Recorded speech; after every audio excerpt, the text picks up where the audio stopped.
Hello दोस्तों, आज मैं आपको एक ऐसी रियल स्टोरी के बारे में बताने जा रही हूँ जिसे सुनकर आपकी आंखें नम हो जाएंगी। यह कहानी एक छोटे से बच्चे पर निर्धारित है। तो स्टोरी शुरू करने से पहले अगर आपने इस चैनल को सब्सक्राइब नहीं किया है तो सब्सक्राइब कर लें। इस कहानी की शुरुआत में एक बच्चे को दिखाया जाता है जिसका नाम सरू है। सरू अपने भाई गड्डू के साथ ट्रेन में कोयला चोरी कर रहा होता है। दरअसल ये लोग बहुत ज़्यादा गरीब हैं। इन्हें अपनी ज़िंदगी जीने के लिए चोरी करनी पड़ती है।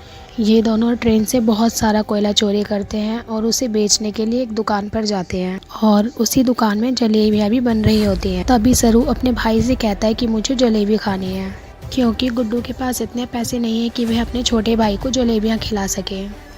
और तभी सरू कहता है कि एक दिन हम इस दुकान की सारी जलेबियाँ खरीद लेंगे और उन्हें कोयले के बदले में थोड़ा सा दूध दिया जाता है। और ये दोनों भाई खेलते हुए अपने घर वापस चले जाते हैं, जहाँ पर सरू और गुड्डू की एक छोटी सी बहन भी है और ये तीनों अपनी माँ के साथ रहते हैं। इनकी माँ इनसे पूछती है कि तुम लोग दूध कहाँ से लेकर आए, लेकिन ये दोनों इस बात का कोई भी जवाब नहीं देते हैं कि ये दूध लाए कहाँ से हैं। और उसी रात सरू का भाई गुड्डू रात को काम पर जा रहा होता है और तभी सरू कहता है कि मैं भी तुम्हारे साथ काम पर चलूँगा। उसका भाई कहता है कि तुम मेरे साथ नहीं चल सकते क्योंकि वहाँ पर काम पर बोरियाँ उठानी पड़ती हैं और इस काम के लिए तुम बहुत ज़्यादा छोटे हो। और तभी वह अपने सर पे एक कुर्सी उठाकर दिखाता है और साथ ही साथ एक साइकिल भी उठाकर दिखाता है कि वह वजन उठा सकता है। और वह अपने भाई से कहता है कि मैं कोई भी काम कर सकता हूँ। और जब सरू जिद करता है तो उसका भाई उसको साथ में ले जाता है। ये दोनों एक रेलवे स्टेशन पर पहुँचते हैं और सरू अपने भाई के गोद में ही सो जाता है। उसका भाई उसे उठाने की कोशिश करता है, लेकिन सरू बहुत छोटा होता है, इसीलिए उसे बहुत नींद आ रही होती है और वो नहीं उठता है। और तभी सरू का भाई गुड्डू उसे वहीं पे बेंच पर लेटा देता है और वह कहता है मैं कल सुबह तक काम करके वापस आ जाऊंगा, तुम यहीं पर रहना। और वह अपने भाई से कहता है जब तुम वापस आओगे तो मेरे लिए जलेबी ज़रूर लेकर आना। वो कहता है ठीक है। फिर सरू कहता है कि मुझे 2000 जलेबियाँ चाहिए और फिर उसके बाद उसका भाई काम पर चला जाता है।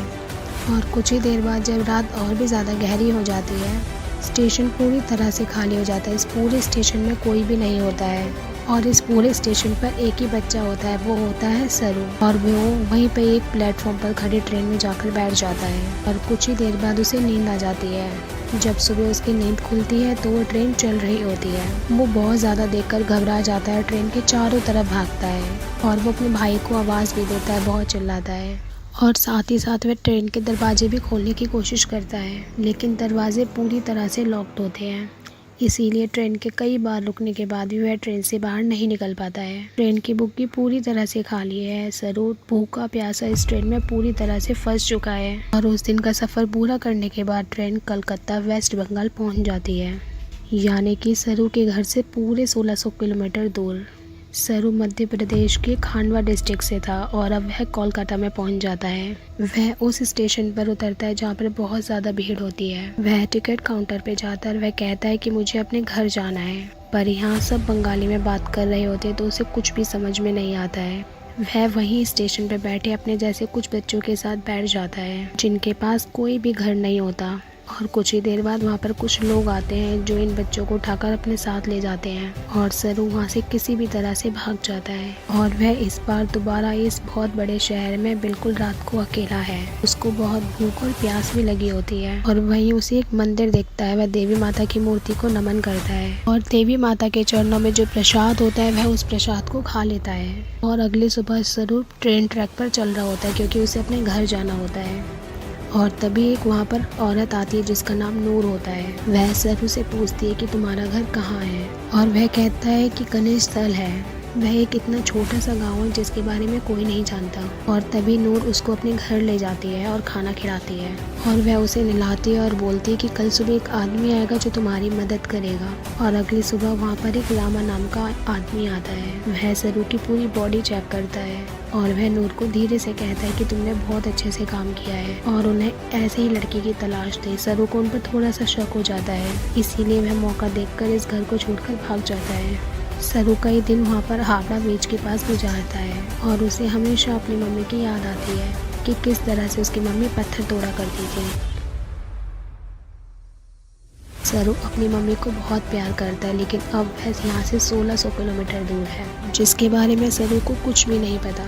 और सरू को यहाँ पर 2 महीने बीत जाते हैं एक सुबह जब वहाँ बारिश हो रही होती है तो वह एक कैफ़े के बाहर बैठा होता है। कैफ़े के अंदर एक लड़का कॉफ़ी पी रहा होता है और वहाँ से सरू उसकी नकल उतार रहा होता है। तभी वह लड़का बाहर आता है और सरू को कुछ खाने के लिए देता है और इसके बाद वह सरू को अपने साथ पुलिस स्टेशन ले जाता है और वह कहता है इस लड़के को बंगला बोलनी नहीं आती है, वह हिंदी में बात करता है। और वह कहता है जब मैंने इससे पूछा कहाँ से, तब इसने बोला था कि ये गणेश तले से है और इस जगह के बारे में ना इस लड़के को ना पुलिस को पता होता है क्योंकि यह बहुत दूर है और एक बहुत छोटे से गाँव की जगह है। वो लड़का सरू से उसकी मम्मी का नाम भी पूछता है। सरू कहता है कि उसकी मम्मी का नाम अम्मी है। दरअसल सरू को अपनी मम्मी का नाम नहीं पता होता, वह अम्मी कहकर ही बोलता है। पुलिस उसके पेरेंट्स को ढूंढने की बहुत कोशिश करती है लेकिन उसके घर का, उसके गांव का, उसके परिवार का कुछ पता नहीं चलता है। इसीलिए पुलिस उसको एक अनाथ आश्रम में भेज देती है और तभी सरू वहाँ पर 3 महीने गुजारता है और तभी सरू से वहाँ एक लेडीज मिलने आती है जिसका नाम मिसेस रूथ होता है। वह उससे कहती है कि पिछले 3 महीने से हम तुम्हारी अम्मी को और तुम्हारे परिवार को ढूंढने की कोशिश कर रहे हैं पर कुछ भी पता नहीं चला। वह सरू को कहती है कि हमने तुम्हारा न्यूज़पेपर में इश्तिहार भी दिया जिसे करीब 1.5 करोड़ लोग तो पढ़ते ही हैं लेकिन अभी तक तुम्हारे परिवार का कुछ पता नहीं चला है। सरू कहता है कि मेरा घर यहाँ से बहुत दूर है और मैं अपनी अम्मी के पास और गुड्डू के पास जाना चाहता हूँ। और वह उनसे कहती है कि हमने बहुत तलाश करने की कोशिश की, अब इंतज़ार का भी कोई फ़ायदा नहीं है और एक ऑस्ट्रेलियन कपल है जो तुम्हें अडॉप्ट करना चाहते हैं और वह बहुत अच्छे लोग हैं, उनके साथ तुम बहुत खुश रहोगे। तुम्हें ऑस्ट्रेलिया जाना होगा। इसके बाद वह सरू को अपने घर ले आती हैं जहाँ पर कुछ और बच्चे भी होते हैं।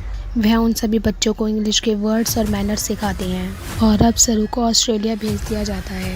वहाँ पर मिस्टर जॉन और उनकी वाइफ होती हैं जिन्होंने सरू को अडॉप्ट किया होता है। सरू को देखकर वो बहुत खुश होते हैं और फिर वह सरू को अपने घर ले आते हैं और साथ ही साथ वह बहुत गुमसुम भी होता है क्योंकि उसने अपने परिवार को खो दिया है और यह देश, यहाँ की मिट्टी, सब कुछ सरू के लिए बहुत नई है। सरू की मॉम जिसका नाम सू है, जिसने सरू को अडॉप्ट किया है, वह सरू से कहती है कि मुझे पता है तुम्हारा सफ़र इतना आसान नहीं है, तुम इस वक्त मुझे कुछ नहीं बता सकते लेकिन एक दिन तुम मुझे सब कुछ बताओगे। सरू धीरे धीरे इनकी भाषा, इनका रहन सहन सीखना शुरू कर देता है और बहुत कम टाइम में वह इन सब के साथ कंफर्टेबल हो जाता है। मिस्टर जॉन और उनकी वाइफ सरू से बिल्कुल अपने बेटे की तरह प्यार करते हैं और वह इसकी ज़िंदगी में किसी भी तरह की कमी नहीं होने देते हैं और 1 साल बाद ये एक और बच्चे को अडॉप्ट करते हैं जो इनके साथ एडजस्ट नहीं हो पाता है और वह बच्चा अपने आप को नुकसान पहुंचाना शुरू कर देता है। लेकिन मिस्टर जॉन और उनकी वाइफ सू इस बच्चे को समझाने की और कंट्रोल करने की बहुत कोशिश करते हैं कि ये दोनों इसकी मदद करना चाहते हैं। रात को मिसेस सू रो रही होती है और तभी सरू इनके पास जाता और उनके आंसू पोंछता है और उनके गले से लग जाता है और अब सरू ने पूरी तरह से इन्हें अपनी मॉम मान लिया है और अब धीरे धीरे वक्त बीतता है और 20 साल बीत जाते हैं। सरू अब बड़ा हो चुका है। मिस्टर जॉन और उनकी वाइफ जो इनके मॉम डैड हैं, इन दोनों को सरू पर बहुत गर्व होता है। वह होटल मैनेजमेंट की पढ़ाई करने के लिए मेलबोर्न जाना होता है।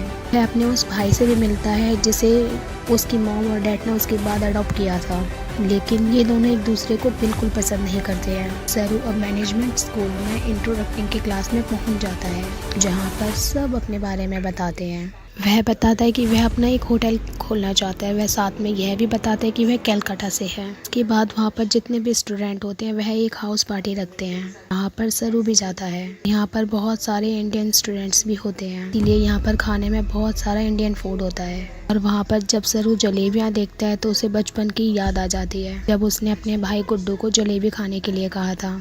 जहाँ पर सरू ने अपने भाई को कहा था कि वो एक दिन सारी जलेबी खरीद लेंगे और सरू को वो पल याद आता है तो उसकी आंखों में आंसू आ जाते हैं और फिर वह अपने दोस्तों को बताता है कि वह कलकत्ता से नहीं है, वह किसी और जगह से है।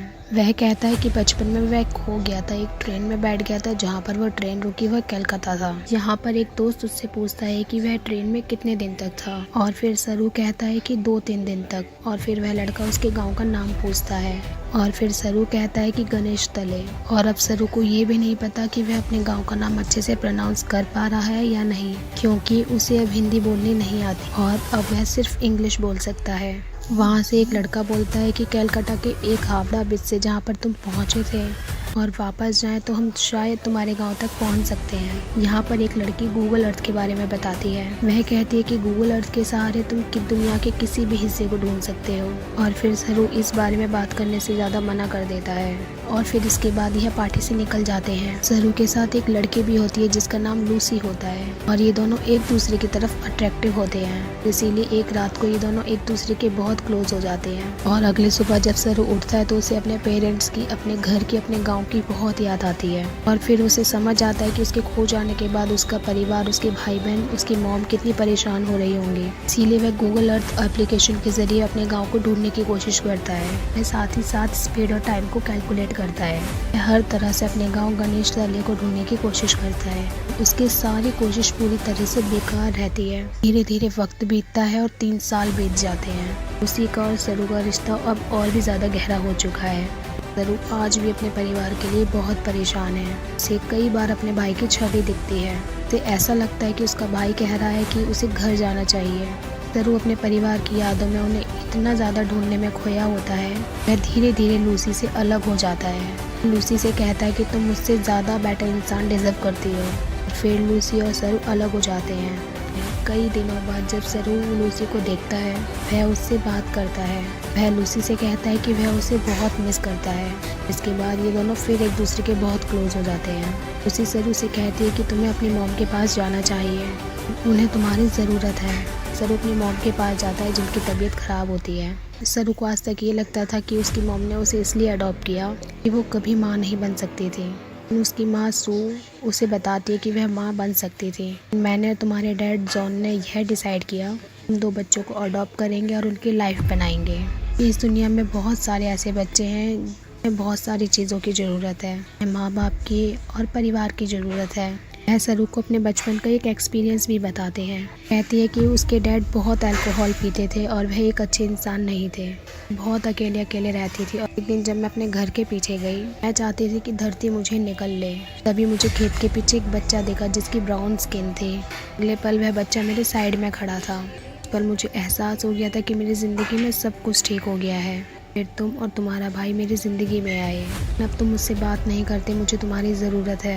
को यहाँ पे एहसास होता है कि उसे अपनी मॉम का साथ देना चाहिए। साथ ही वह अपनी बायोलॉजिकल मदर को भी ढूंढना चाहता है, अपने भाई को ढूंढना चाहता है, अपने परिवार को ढूंढना चाहता है और फिर एक बार और अपने गाँव को ढूंढना चाहता है गूगल अर्थ की मदद से। जब वह इंडिया के अलग अलग हिस्सों को जूम करके देखता है, उसे वह जगह दिख जाती है वहाँ पर उसकी मॉम पत्थर तोड़ा करती थी। इसके बाद वह आसपास के पूरे एरिया को सर्च करता है। उसे अपना गांव, जिसका नाम गणेश तलय है, वो दिख जाता है। पता चल जाता है कि उसका गांव मध्य प्रदेश में है। वह इस बात से बहुत खुश होता है। यह बात अपनी मॉम को और लूसी को भी बताता है। कि मॉम भी उसके लिए बहुत खुश होती हैं और उसकी मॉम और डैड चाहते कि वह इंडिया जाकर अपनी मॉम से मिले। सरू अब भारत आ जाता है। वह उस जगह पहुंच जाता है जहां पर उसने अपना बचपन बिताया था। धीरे धीरे बचपन की यादों से आगे बढ़ता हुआ अपने घर जाता है, जहां पर वह बचपन में अपनी मॉम, भाई और बहन के साथ रहा करता था। पर अब इस घर में कोई भी नहीं रहता। आस पड़ोस से पूछने की बहुत कोशिश करता है। उसकी भाषा किसी को भी समझ नहीं आती है और ना ही अब वह हिंदी समझ सकता है। तभी वहाँ पर एक आदमी आता है जिसे इंग्लिश आती है। सरू उससे पूछता है और वह उसको अपने भाई का और अपनी बहन का नाम बताता है और वह पूछता है जो परिवार पहले इस घर में रहा करता था वो कहाँ चला गया है। पर वह आदमी उसकी बात का जवाब नहीं देता और वहाँ से वह चला जाता है। कुछ ही पलों बाद वह वहाँ से लौटकर वापस आता है। सरू जब देखता है कि सामने से एक बूढ़ी औरत आ रही होती है और ये औरत और कोई नहीं बल्कि उसी की माँ होती है, जिसकी गोद में सरू ने अपना बचपन बिताया था। ये उसकी बायोलॉजिकल रियल मॉम होती है। वह उनके गले लगकर बहुत रोता है। सरू की मॉम आज तक इस गांव को छोड़कर इसीलिए नहीं गई थी क्योंकि उसे विश्वास था उसका बेटा सरू यहाँ जरूर आएगा। और सरू की बहन भी यहीं पर होती है। वह अपनी बहन को अपने गले से लगाकर बहुत रोता है। सरू अपने भाई से मिल नहीं पाता। जिस रात सरू के साथ उसका भाई गया था, जब सरू को नींद आ रही थी और सरू ने उससे जलेबियाँ मांगी थी और उसी रात उसके भाई गुड्डू की ट्रेन दुर्घटना में मौत हो गई थी। यानी कि एक माँ ने एक ही रात में अपने 2 बेटों को खोया था। लेकिन उसकी उम्मीद और उसकी ईश्वर पर बहुत आस्था थी कि उसका बेटा जरूर वापस आएगा। वह इतने सालों तक अपने छोटे बेटे सरू का इंतज़ार करती थी। आज 25 सालों बाद उसका बेटा वापस आ गया है। ऑस्ट्रेलिया में अपने मॉम और डैड को कॉल करता है। उन्हें बताता है कि मुझे मेरा परिवार मिल गया है और इससे कुछ भी नहीं बदलता, लेकिन आज भी आप मेरे लिए वही हो जो पहले से मेरे मॉम डैड हो। और इसके बाद सरू हर उस जगह पर जाता है जहाँ वह अपने बड़े भाई गुड्डू के साथ जाया करता था, और इन जगह पर जाकर उसे अपने बचपन की याद आ जाती है जब वह इन्हीं रास्तों पर अपने भाई के साथ चला करता था, खेला कूदा करता था। सरू को यहाँ एक और बात पता चलती है, उसका नाम सरू नहीं शेरू है, जिसका मतलब होता है लायन। अंत में हमें कुछ रियल फोटोज दिखाई जाती है जिसमें सरू के माँ बाप जिन्होंने उसे अडॉप्ट किया था वो इंडिया आते हैं और उसकी माँ से मिलते हैं, और इंडिया में जो उसकी माँ होती है रियल, वो उसको गले से लगा लेती है। तो यह थी सच्ची कहानी सरू की। ऑफिशियल रिपोर्ट के मुताबिक पता चलता है कि भारत से हर साल 80,000 बच्चे गायब होते हैं, लेकिन उनमें से 1% भी बच्चे ऐसे नहीं हैं जिनकी किस्मत सरू की तरह हो। इसीलिए इस पूरी कहानी और इस फिल्म के जो हीरो हैं वो और कोई नहीं बल्कि मिस्टर जॉन और उनकी वाइफ सू हैं, जो अपने बच्चे पैदा कर सकते थे फिर भी उन्होंने नहीं किया, किसी और की ज़िंदगी बनाने के लिए, किसी और को परिवार देने के लिए। अगर इस दुनिया में इन्हीं की तरह सबकी सोच हो जाए तो यह दुनिया स्वर्ग बन जाए। तो कैसी लगी आपको ये एक रियल स्टोरी, मुझे कमेंट बॉक्स में ज़रूर बताइएगा। यह फिल्म लायन 2016 में रिलीज़ हुई थी, जो एक सच्ची घटना पर आधारित है। उम्मीद करती हूँ आपको यह स्टोरी ज़रूर पसंद आई होगी। पसंद आई है तो लाइक करें और इस चैनल को सब्सक्राइब करें ताकि आपको ऐसी और सच्ची घटना के बारे में पता चल सके। मिलते हैं अगली वीडियो में ऐसी ही कहानी के साथ।